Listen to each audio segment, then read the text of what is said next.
Yes बेटा, तो कल मेरा चैप्टर नंबर 2 मैंने कंप्लीट करा दिया था। और चैप्टर नंबर 2 कंप्लीट कराने के बाद में फिर मैंने एक छोटा सा टॉपिक और कवर अप कराया था, जिसके अंदर हमने पढ़ा था जब हम डॉक्यूमेंट्स वगैरह हम जब सेल परचेज करते हैं रियल लाइफ के अंदर कॉर्पोरेट से रिलेटेड, तो वहां पर हमें कुछ डॉक्यूमेंट्स यूज करने होते हैं। वो डॉक्यूमेंट्स कौन कौन से होते हैं वो चीज इसके अंदर बताया गया था, जिसके अंदर मैंने first of all first document बताया था कोटेशन। सेलर ये डॉक्यूमेंट बनाता है भी ताकि वो अपनी प्राइस की डिटेल्स वगैरह वो सब कुछ बता सके, उसके टर्म्स एंड कंडीशंस जो भी हैं, भाई किस किस तरह से वो अमाउंट लेता है, किसने प्रोडक्ट की कौन से प्रोडक्ट की क्या रेट है, वो सब कुछ उसके अंदर मेंशन होता है। फिर कोटेशन के बाद में सेकंड डॉक्यूमेंट हमने पढ़ा था परचेज ऑर्डर। जब आप अगर कोटेशन से सेटिस्फाई हो जाते हैं तो फिर आप क्या करते हैं, ऑर्डर लगाते हैं, और ऑर्डर को हम कहते हैं परचेज ऑर्डर। और परचेज ऑर्डर लगने के बाद में फिर सेलर क्या करता है, वापस से ऑर्डर बनाता है, वो बोलता है सेल्स ऑर्डर। उसको हम डॉक्यूमेंट को हम कहते हैं सेल्स ऑर्डर, भाई ये प्रोडक्ट हमें सेल करना है, हमने उनको कंफर्म कर दिया है। तो सेल ऑर्डर की एक कॉपी वेयर हाउस डिपार्टमेंट में भी जाती है। तो क्या आप अगर गुड्स तैयार है तो भेजना स्टार्ट करो, अगर नहीं है तो आप कंप्लीट करवाना मैन्युफैक्चरिंग से कंप्लीट करवाइए। और फिर उसके बाद में हमने पढ़ा था next document goods dispatch note. जब गुड्स रेडी हो जाता है तो हम उस गुड्स को क्या करते हैं, भेजते हैं, सेंड करते हैं। और जब गुड्स सेंड किया जाता है तो उस टाइम पर जो डॉक्यूमेंट बनाया जाता है उसको हम कहते हैं गुड्स डिस्पैच नोट। और गुड्स डिस्पैच नोट के बाद में फिर हमने नेक्स्ट डॉक्यूमेंट पढ़ा था goods receiving note, GRN। Goods receiving note के अंदर हमने पढ़ा था भाई जब सामने वाले पर्सन को गुड्स रिसीव हो जाता है तो उस टाइम पर जो डॉक्यूमेंट बनाया जाता है उस डॉक्यूमेंट को हम कहते हैं goods receiving note. Next document हमने पढ़ा था इनवॉइस या bill. Goods receiving note receive होने के बाद में सेलर जो है वो ऑथोराइज हो जाता है पेमेंट वगैरह डिमांड करने के लिए। तो वो फाइनल बिल भेजता है तो क्या आप मुझे पेमेंट कर दीजिए। So seller prepare invoice and send this to the customer, और वो कस्टमर को भेज देता है। एक कॉपी वो अपने पास रखता है और एक कॉपी उनको सेंड कर दी जाती है। तो इनवॉइस क्या एक रिक्वेस्ट है तो क्या आपको इतना अमाउंट पे करना है। फिर उसके बाद में नेक्स्ट डॉक्यूमेंट हमने पढ़ा था डेबिट नोट। डेबिट नोट का मतलब जब आपने जो गुड्स परचेज करा था अगर उसमें से कोई भी गुड्स अगर आप रिटर्न करते हैं तो रिटर्न करते टाइम जो डॉक्यूमेंट बनाया जाता है उस डॉक्यूमेंट को हम कहते हैं डेबिट नोट।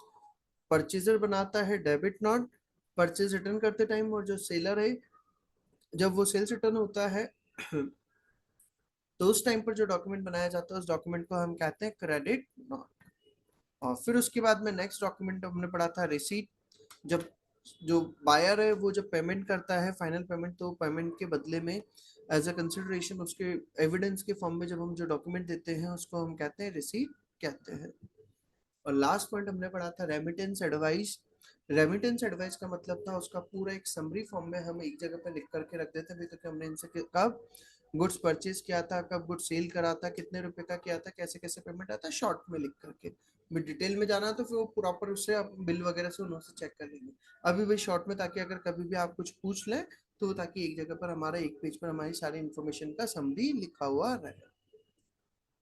ये चीज मैं ऑलरेडी कल समझा चुका था, तो यहाँ तक के टॉपिक में कोई डाउट है बेटा? No sir. नहीं है। चलिए, तो फिर हम अभी का आज का नया चैप्टर स्टार्ट करते हैं, चैप्टर नंबर 3। चैप्टर नंबर 3 जो दिया है qualitative characteristics of financial information, ये बेसिकली हमारा चैप्टर दिया है। ये वाला चैप्टर भी हमारा थ्योरी चैप्टर है और बस ये लास्ट थ्योरी चैप्टर है। इसके बाद में फिर अब हमारे आगे के चैप्टर्स प्रैक्टिकल पोर्शन स्टार्ट हो जाता है। ये जो थर्ड चैप्टर दिया है ये लास्ट थ्योरी चैप्टर है, इसके बाद में फिर हम आगे क्या प्रैक्टिकल चैप्टर्स पढ़ना स्टार्ट करेंगे। मैं सीक्वेंस से चल रहा हूँ, मैं ऐसा नहीं भाई तो कि पहले प्रैक्टिकल चैप्टर करा दूं फिर थ्योरी, इसलिए वो फिर वो लिंक ब्रेक होगा, तो इसलिए हम स्टार्टिंग से सीरियल वाइज चलते जा रहे हैं। इस चैप्टर के अंदर सबसे पहले हम ये देखें एग्जाम में इसमें से क्वेश्चंस किस तरह के पुटअप होते हैं। वैसे अगर मैं बात करूं तो इस चैप्टर में से काफी सारी चीजें मैंने आपको पढ़ाई भी है। लाइक आपका फाइनेंशियल स्टेटमेंट्स बनाते हैं तो हम क्यों बनाते हैं, SOFP, statement of P&L, statement of profit और loss, statement of changes in equity, cash flow वगैरह। इनका मतलब क्या होता है, एसेट्स का मीनिंग, लाइबिलिटी का मीनिंग, इक्विटी का मतलब, इनकम का मतलब, एक्सपेंसेस का meaning, going concern concept, accrual basis, materiality, consistency, prudence concept, dual aspect concept, business entity concept, काफी सारे प्रिंसिपल्स मैं आपको ऑलरेडी स्टार्टिंग में समझा चुका हूँ। तो हम स्टार्ट करते हैं इस चैप्टर में। सबसे पहले हम देखें इसमें से क्वेश्चन किस तरह का पुटअप होता है, एग्जाम में क्वेश्चन वगैरह कैसा आता है इस चैप्टर से। तो हम देखें, questions on this chapter are likely to test understanding of the qualitative characteristics of the information. जो भी आप फाइनेंशियल स्टेटमेंट्स के अंदर जो इंफॉर्मेशन लिखते हैं उसकी क्वालिटेटिव फीचर्स को अंडरस्टैंडिंग करने से रिलेटेड इस चैप्टर में क्वेश्चन पुटअप हो जाते हैं। For example, you may be required to identify the factors that make information relevant. उन फैक्टर्स को आपको आइडेंटिफाई करना है जिससे इंफॉर्मेशन रेलिवेंट है। जो इन्फॉर्मेशन रेलिवेंट होती है आप किस बेसिस पर डिसाइड करते हैं तो कि ये इन्फॉर्मेशन रेलिवेंट और ये इन्फॉर्मेशन रेलिवेंट नहीं है। You are also asked required to have a good understanding of what constitute an assets, liability, income and expenses। मतलब कि लाइबिलिटी का, इनकम का, एक्सपेंसेस का, इनका मतलब क्या होता है, इससे रिलेटेड भी क्वेश्चन पुट अप हो जाता है। तो हम इसके अंदर सबसे पहले स्टार्ट करें, जो जो चीजें हमने पहले पढ़ा हुआ है पहले हम फर्स्ट ऑफ ऑल उन चीजों को देखते हैं। मैं वन बाय वन आपको चीजें बताता जाऊंगा। सबसे पहले हम बात करें इसके अंदर,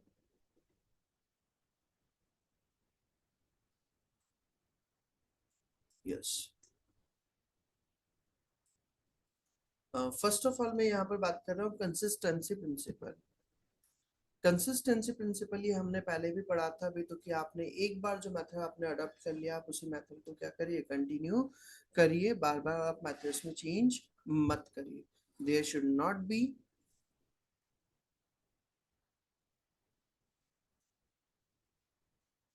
change in adoption of methods regularly। Regularly methods में चेंज नहीं होना चाहिए, कंसिस्टेंसी बनी रहनी चाहिए। मतलब कि आपने एक बार जो मेथड्स फॉलो कर लिया आप उन्हीं को कंटिन्यू करिए, बट अगर आपको लगता है चेंजेस करना एसेंशियल है तो आप चेंजेस कर सकते हैं।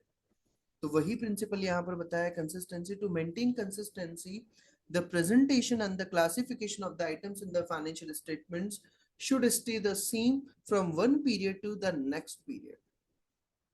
एक टाइम पीरियड से दूसरे टाइम पीरियड में वो हमेशा क्या रहने चाहिए, एक जैसे रहने चाहिए, except as follows where there is a significant change in the nature of operation. अगर मेजर चेंज अगर हो गया है, सिग्निफिकेंट चेंज मतलब अगर मेजर चेंज अगर आपको लगता है, इंपॉर्टेंट चेंज अगर लगता है in the nature of the operation or a review of the financial statements indicate a more appropriate presentation.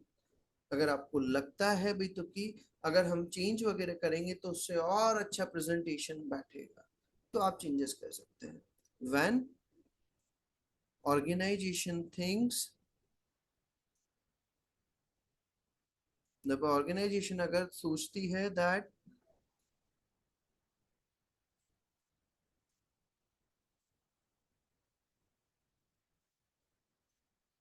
changes in the pattern will show financial present statements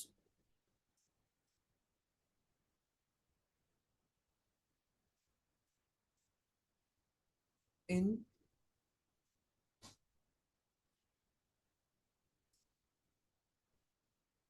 more appropriate manner।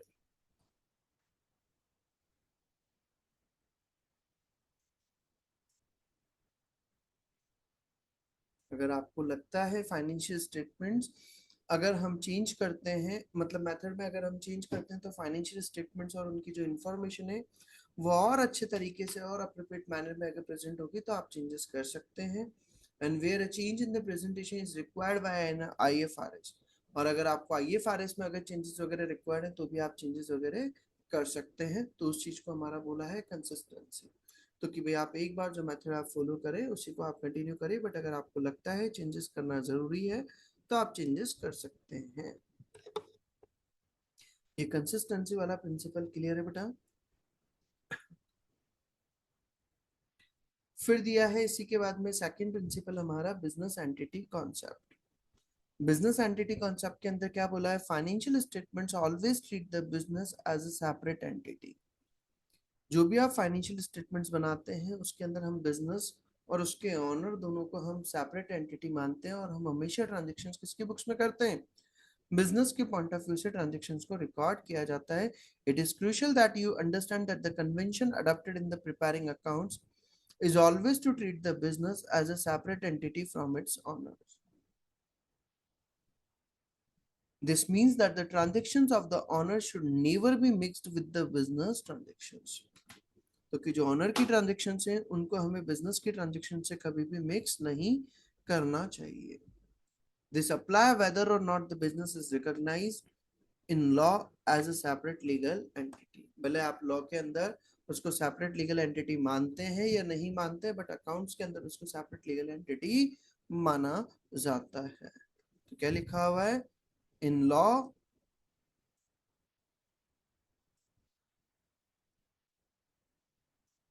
whether it is treated or not as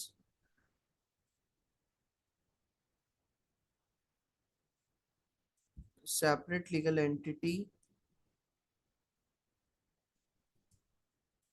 but for accounting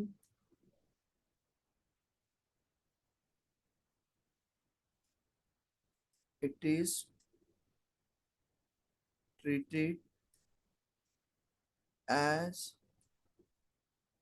separate legal entity। लेकिन accounting purpose से दोनों को separate माना जाता है, और हम जो भी ट्रांजेक्शन्स रिकॉर्ड करते हैं वो किसकी बुक्स में करते हैं, बिजनेस की बुक्स में। वी रिकॉर्ड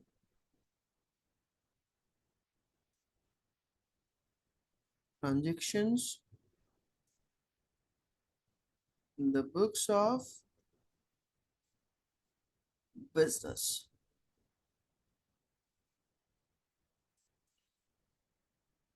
ये मेरा सेकंड प्रिंसिपल हो गया बिजनेस एंटिटी कॉन्सेप्ट। ये हम इसको बोल दें सेपरेट एंटिटी कॉन्सेप्ट।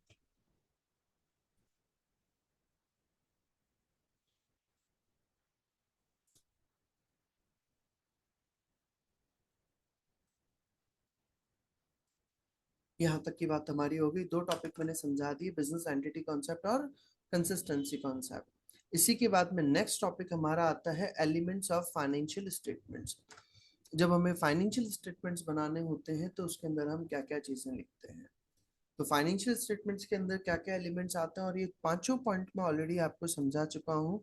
एसेट जो भी आपका प्रेजेंट इकोनॉमिक रिसोर्सेज होते हैं controlled by the entity as a result of past event.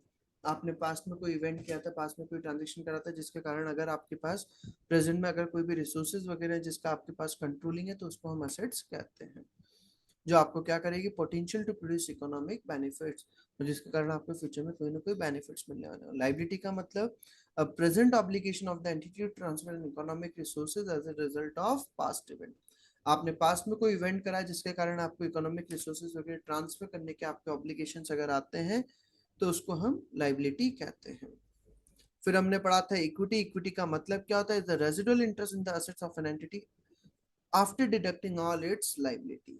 Assets में से सारी लाइबिलिटीज माइनस करने के बाद में जो अमाउंट बचता है उसको हम कहते हैं इक्विटी। फिर इनकम का मतलब मैंने बताया था, एसेट्स अगर इंक्रीज होती है और लाइबिलिटीज अगर आपकी डिक्रीज होती है तो उसको हम कहते हैं इनकम। और इसी का अपोजिट अगर आपके एक्सपेंसेस में जस्ट अपोजिट हो जाता है, जस्ट रिवर्स। मींस एसेट अगर आपकी कम होती है या फिर लाइबिलिटी अगर आपकी इंक्रीज होती है तो उसको हम कहते हैं एक्सपेंसेस। यहाँ तक की बात भी हो गई सर। ये मेरा एक और टॉपिक हो गया elements of financial statements. Next topic हमारा दिया है dual aspect concept, duality. Dual aspect concept ये क्या बोलता है, तो डुअल एस्पेक्ट कॉन्सेप्ट के अंदर ये भी हमने पहले पढ़ा हुआ है। स्टार्टिंग में मैंने आपको बताया था हर बिजनेस ट्रांजेक्शन का क्या आता है, डबल इम्पैक्ट आता है, दो जगह पर उसका प्रेजेंटेशन आता है। तो वही चीज यहाँ पर बताइए, when a business enter into a financial transaction, the transaction affect the elements of the financial statements. तो वो जो ट्रांजैक्शन है वो फाइनेंशियल स्टेटमेंट्स के एलिमेंट्स को इफेक्ट करती है। For example, if a business make a sale on credit, अगर बिजनेस क्या करता है, क्रेडिट में गुड सेल करता है, वो trade receivable increase and sale increase, तो आपके डेटर्स भी बढ़ेंगे और सेल्स की वैल्यू भी बढ़ेगी। Duality, the double entry book keeping method stems from the fact that every transaction affect two general ledger accounts. हर बिजनेस ट्रांजैक्शन क्या करती है, कम से कम दो अकाउंट्स पर इंपैक्ट डालती है।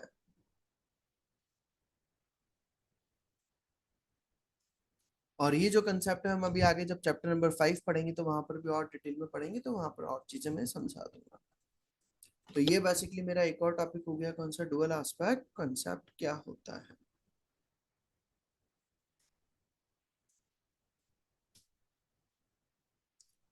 फिर उसी के बाद में हम आगे चलते हैं, ये अभी बात में बताता हूँ मैं।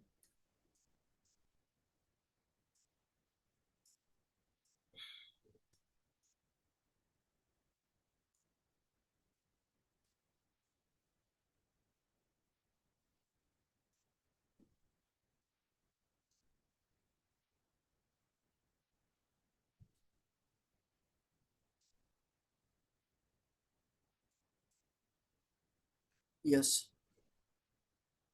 इसी के बाद में फिर हमारा नेक्स्ट प्रिंसिपल दिया है बेटा, अक्रूवल बेसिस। अक्रूवल बेसिस बोल दें हम, ये इसको अक्रूवल कॉन्सेप्ट बोल दें,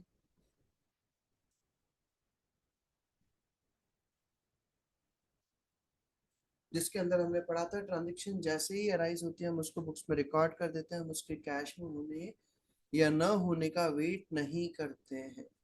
transactions will be recorded in the books as they arise, जैसे ही वो अराइज होती है, जैसे ही वो अराइज होती हैं। इट इज इमैटेरियल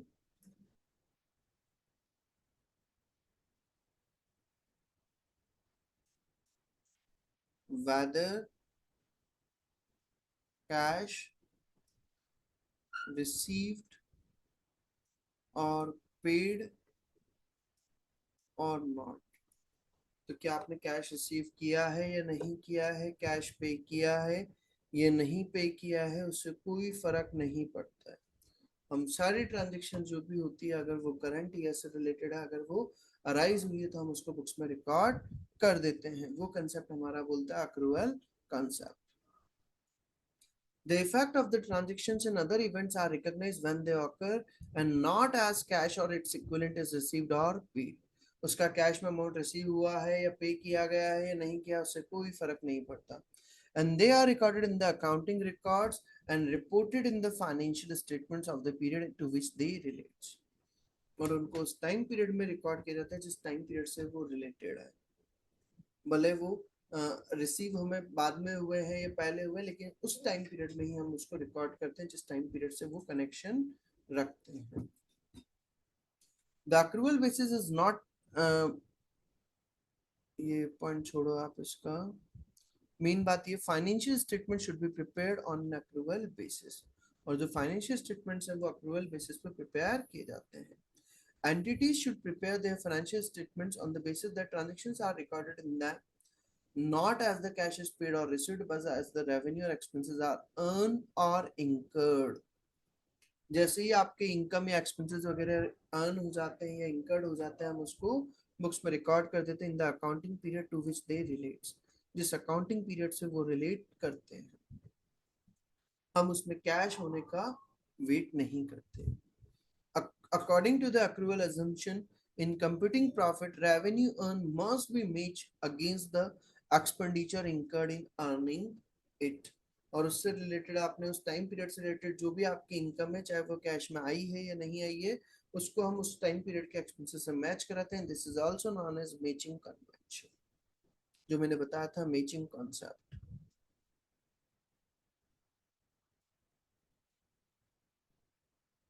जिसमें हम एक फिक्स टाइम पीरियड की इनकम लेते हैं और फिक्स टाइम पीरियड के एक्सपेंसेस लेते हैं और दोनों को मैच करा दिया जाता है ताकि हमारा प्रॉफिट या लॉस कैलकुलेट हो सके। जैसे एक एग्जांपल दे रखा है, रियल वर्ल्ड एग्जांपल अक्रूवल से रिलेटेड। क्या एग्जांपल दिया है इसको हम देखते हैं बेटा, इसमें क्या दे रखा है, एक second.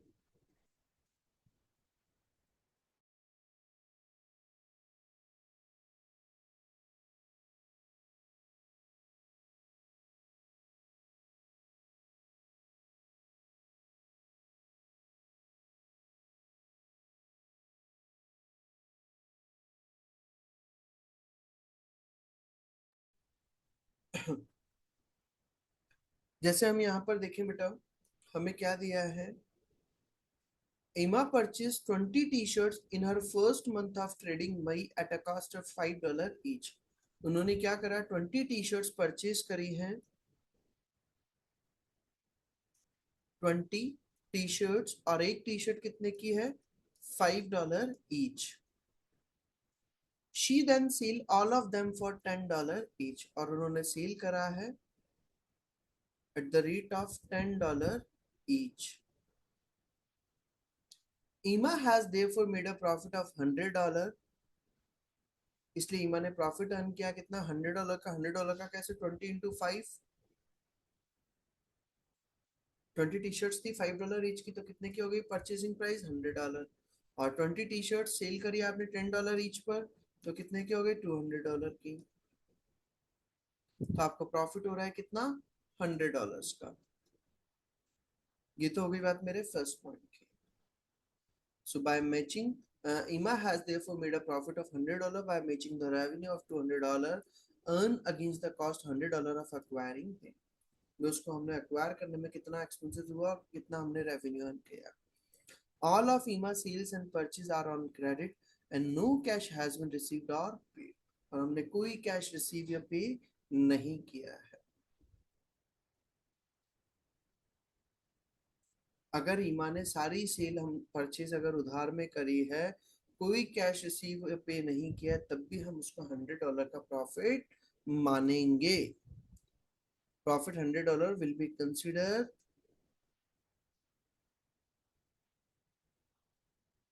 even if amount not received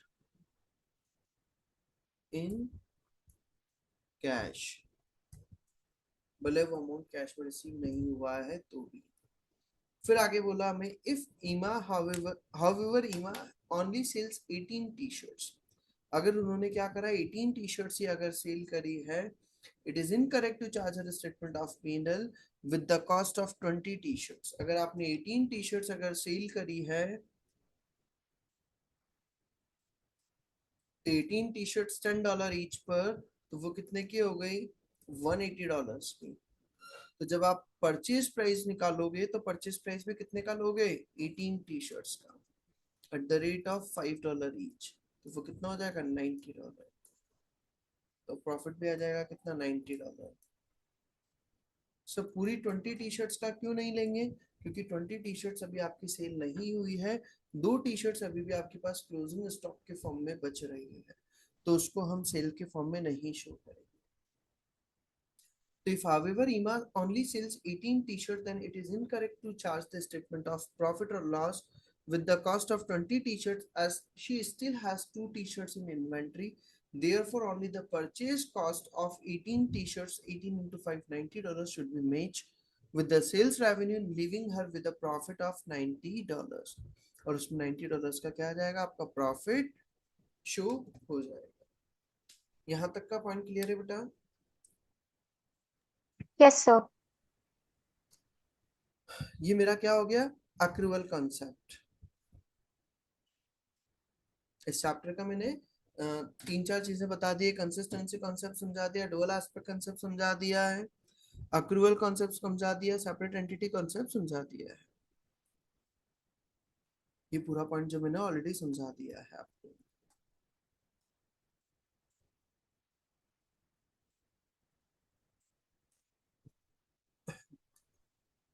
फिर उसी के अंदर लिखा हुआ है However, if EMA had decided to give up selling t-shirts, then the going concern assumption no longer apply and the value of, अगर मान लो ईमा ने क्या कर लिया, डिसाइड कर लिया, तो कि वो जो गिव अप करने का, to decided to give up selling T shirts, then the going concern assumption no longer apply and the value of two T shirts in the statement of financial position is breakup valuation not cost. मतलब कि अगर वो मान लो जो दो T shirt है, अगर हो सकता है उनका ऐसा कोई मूड हो जाए तो कि वो सेल प्राइस से कम रेट पर अगर बेचेंगे या और दूसरे रेट पर अगर बेचेंगे, तो फिर हम उसको ये मान रहे भी तो कि ये बिजनेस को आगे, इस चीज को आगे कंटिन्यू नहीं करना चाहते, तो फिर हम उसको अलग से रेट पर शो करते हैं। तो वो मैं अभी आपको गोइंग कंसर्न कंसेप्ट वाला पॉइंट समझाऊंगा, तो वहां पर वो चीज मैं बताता हूँ। Similarly, if the two unsold t-shirts are unlikely to be sold at more than their cost $5 each because of damage or fall in the demand, then they should be recorded on the statement of financial position at their net realizable value। मतलब कि अगर उसकी cost price क्या है, भाई हमने पढ़ा हुआ है क्लोजिंग इन्वेंट्री, ये हमने पहले भी पढ़ा हुआ है। क्लोजिंग इन्वेंट्री जो होता है हमें शुड बी शोन रिकॉर्डेड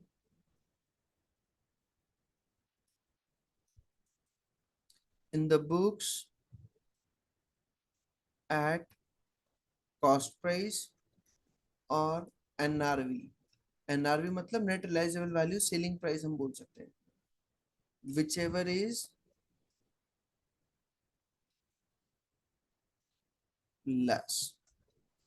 दोनों में से जो कम होगा उस रेट पर हम क्या करते हैं, उसको शो करते हैं। क्लोजिंग इन्वेंट्री को जब हमें शो करना होता है, कॉस्ट प्राइस और एनआरवी दोनों में से जो कम होगा उस पर हम शो करते हैं। तो यहाँ पर सर एनआरवी का मतलब क्या होता है, कोई भी एसेट अगर मैं सेल कर रहा हूँ तो उसको सेल करने से फाइनली कितना अमाउंट आ रहा है। अगर मान लो मेरी स्टॉक है और स्टॉक की जो वैल्यू है वो कॉस्ट प्राइस से भी क्या है, कम रेट पर अगर बिक पाएगा, तो दोनों में से जो कम रेट होगी उसी को मैं शो करूंगा। And this shows the application of prudence concept, conservatism principle. तो क्या अगर फ्यूचर में कोई लॉसेस होने वाले हैं तो हम उसको अभी से रिकॉर्ड करते हैं, अगर फ्यूचर में कोई प्रॉफिट्स होने वाले हैं तो हम उसको कंसिडर ही नहीं करते। यहाँ तक की बात भी हो गई। ये मेरा एक और प्रिंसिपल हो गया, कौन सा, अक्रूवल बेसिस या अक्रूवल कॉन्सेप्ट हो गया है। इसी के बाद में फिर आता है हमारा going concern concept. Going concern concept क्या बोलता है, भाई हम नॉर्मली अजम्पशन लेते हैं तो कि बिजनेस क्या होगा, एक लंबे टाइम पीरियड तक कंटिन्यू रहेगा, इसीलिए हम असेट्स वगैरह को क्या करते हैं, उसकी कॉस्ट प्राइस पे जनरली शो किया जाता है। नॉर्मली वी अज्यूम, हम अज्यूम करते हैं that business will continue for long time period, long term period.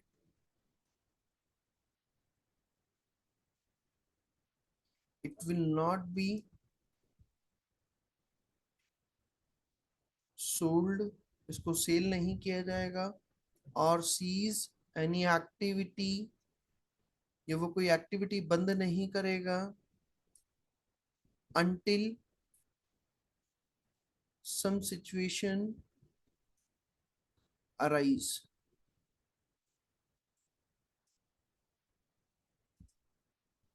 यह हम assumption लेते हैं, और गोइंग कंसर्न के अंदर हम इसीलिए हम क्या करते हैं, असेट्स को उसके कॉस्ट प्राइस पर शो करते हैं। Due to this assets shown at cost price, however,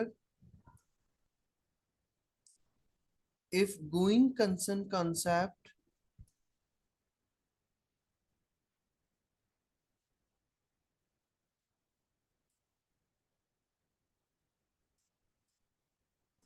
not followed, अगर उसको फॉलो नहीं किया जाता है, then assets will be shown at NRV। तो assets को हम किस पर शो करते हैं, NRV वैल्यू पर, नेट रिलाइजेबल वैल्यू पर शो किया जाता है। मतलब में सिंपल सी बात है भाई, नॉर्मली हम ये अजम्पशन लेते हैं तो कि बिजनेस एक लंबे टाइम पीरियड तक चलेगा, अनटिल अनलेस जब तक कोई स्पेशल सिचुएशन अराइज नहीं होती है।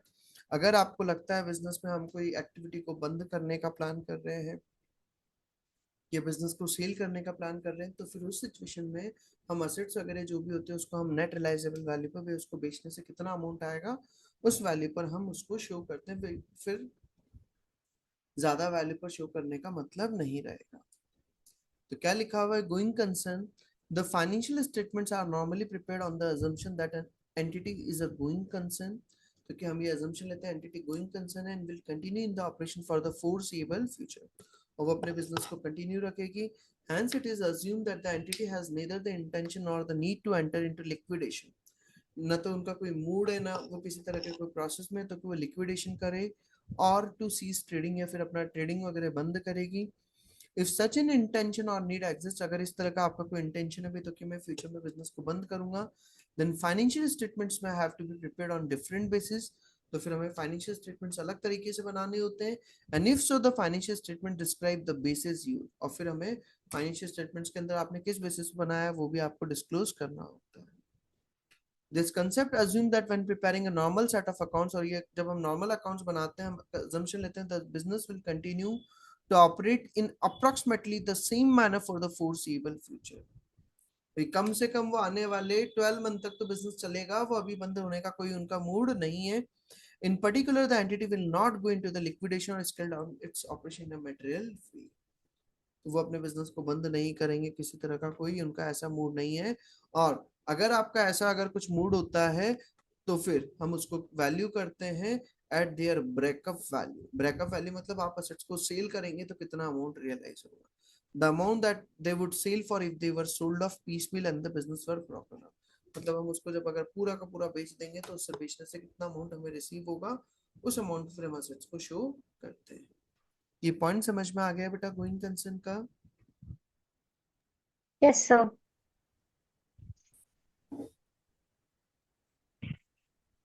इसी के बेसिस पे इलस्ट्रेशन नंबर 1 दे रखा है। A retailer commenced business on 1st January and buy inventory of 20 washing machines। उन्होंने 20 मशीन्स खरीदी हैं, each costing $100।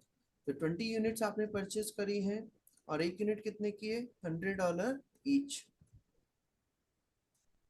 During the year the retailer sell 17 machines at the rate of 150 each. उन्होंने 17 unit cell कर दिया और एक यूनिट कितने का, $150 ईच। अब आपसे बोला how should the remaining machines be valued at 31 December if the retailer is forced to close down its business at the end of the year. अगर रिटेलर को फोर्स किया जाता है तो क्या आपको अपना बिजनेस बंद करना होगा। एंड द रिमेनिंग मशीन्स, भाई 20 में से 17 मशीन तो सेल हो गई, तो रिमेनिंग कितने बची, 3 machines. Remaining machines will realise only $60 each in a forced sale. और अगर हम जबरदस्ती चीजों को अगर बेचेंगे तो इससे कितना अमाउंट रियलाइज होगा, $60 पर मशीन। जबकि एक्चुअल में कॉस्ट ही बैटरी कितनी, $100। लेकिन अगर आपका बिजनेस का अगर माइंडसेट हो चुका है हम फ्यूचर में कंटिन्यू नहीं करेंगे, तो फिर हम उसको किस वैल्यू पर शो करेंगे, उसकी ब्रेकअप वैल्यू। ब्रेकअप वैल्यू कितनी हो जाएगी इन्वेंट्री की, 3 into 60 $180 पर हम उसको शो करेंगे।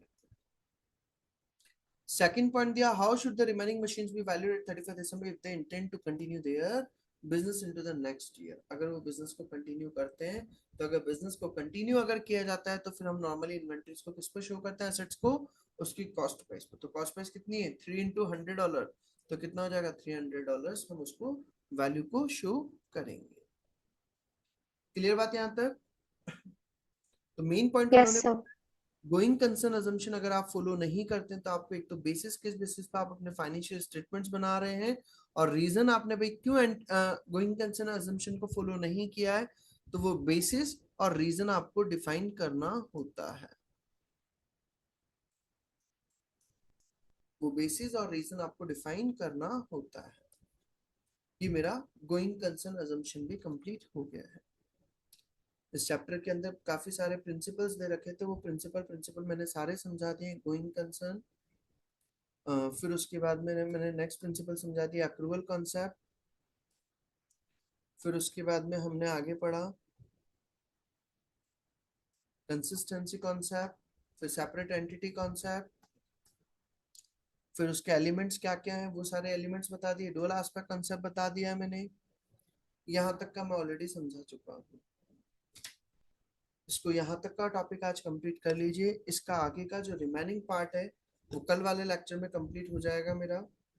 तो थोड़ा सा बाकी रह गया इस चैप्टर का पार्ट, वो मैं कल वाले लेक्चर में कंप्लीट करा दूंगा। ठीक है बेटा, ओके सर।